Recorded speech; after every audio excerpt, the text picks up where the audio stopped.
एकनाथ शिंदे साहेबांचा सत्कार केला त्यावर संजय राऊतांनी टीका केली होती की शरद पवारांनी जायला नको होतो, खोटारडे माणूस आहेत, त्यांनी बेईमानी केली, महाराष्ट्राला लुटण्याचा ज्यांनी प्रयत्न केला त्यांच्याच पक्षात सोबत गेले ते, अशा प्रकारची टीका केली होती त्यांनी संजय राऊतांनी.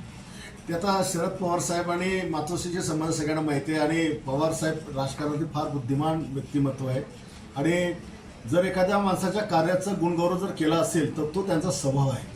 पण संजय राऊतांना एकनाथ शिंदेची कोणतीही चांगली गोष्ट कधी सहन होत नाही.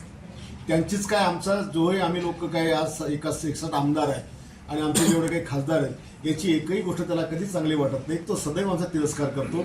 पण शेवटी काल राजन साळवी गेले, काल 3 खासदार आमच्या एका नेत्याच्या पंक्तीला गेले, म्हणजे जेवणाला गेले, एक खासदार साहेबांच्या कार्यक्रमाला गेला.